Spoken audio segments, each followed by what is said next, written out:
In a world bombarded by predatory microtransactions and gimmicky free-to-play models that transform your rent money into an anime harem, one game will rise to take all those terrible ideas and put them in a video game that's not also completely terrible. Uh-oh. Genshin Impact. Plunge attack into the latest trend in the cartoon fan service genre, as mobile game developers MiHoYo try to bridge the gap between console gaming and accidentally dropping your phone on your face, with an ambitious open-world adventure that doesn't even try to hide the things it's shamelessly ripping off, as it combines the atmosphere and aesthetic of Breath of the Wild, the climbing and gliding mechanics of Breath of the Wild, and the environmental puzzles of Breath of the Wild, sort of, with combat mechanics that are about half as complicated and twice as anime, and just about every way they can think of to drain you of your cash, in an unholy mix of Zelda and mobile game design that exploits every flaw in your dumb human brain, to keep you playing and spending even as you curse yourself for it.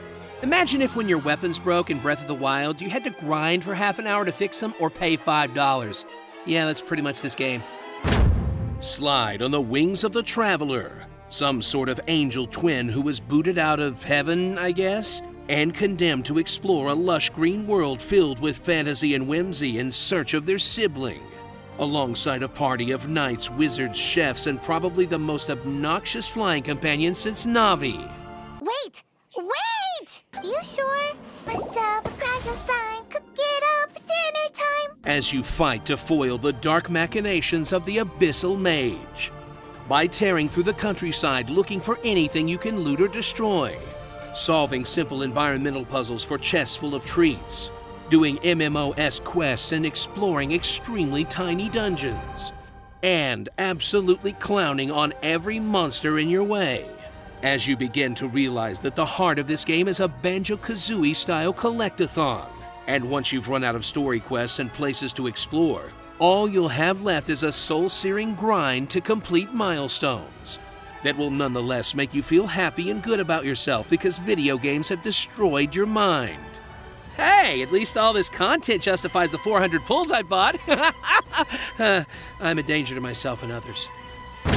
Uncover the dark heart of Genshin Impact's bottomless money sink, the gacha slots, where you'll roll for the digital husbands and wives that you'll project your misplaced real-life affections on, as you gather a variety of pretty but generic animes that have the character depth of a bathroom sink that, unfortunately for your wallet, actually becomes a vessel for this game's most interesting gameplay, as each character comes with their own element, skills, and specials that you'll quickly swap between to create combos that make the difference between taking down Goliath enemies with ease or eating dirt immediately. But since almost all the best characters and weapons are locked behind a 0.6% drop rate, every time you experience the euphoric high of pulling a 5-star guy, there's going to be like 100 where you just get a book. And when the rolls are somewhere around $2 American each, you can easily drop $100 and get a pile of crap in return, which probably sounds like an absolutely terrible deal, unless you've ever played a collectible card game. I've been getting ripped off this way since I was a kid, and I'll be damned if I'm stopping now. Once you've wrapped your head around the gacha mechanics, experience the myriad of other grinds built into Genshin, with separate experience bars for you, your characters, weapons, artifacts, and talents, each with their own materials to collect and level caps to upgrade, all of which is gated by a mobile game-style timing mechanic that only lets you do so much at a time, but that you'll need to do a whole bunch of, as higher ranks bring actual challenges to the game that you'll need to keep up on levels to do. And the in-game stuff asks for multiple parties of fully leveled dudes like it's the last part of Final Fantasy VI, in a sadistic game design that punishes you with more grinding the more you become addicted to it. Unless, of course, you pony up some dough, you filthy pay pig. Honestly, this game is a pretty good deal if you have the willpower to just put it down when you finish the good parts. But the same could be said of heroin.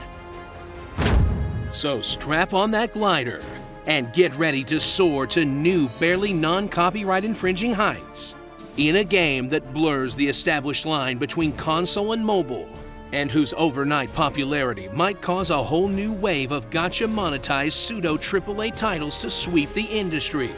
At least until somebody gets mad and makes laws about it again. Get those design docs together quick, boys! There's gold in them thar hills!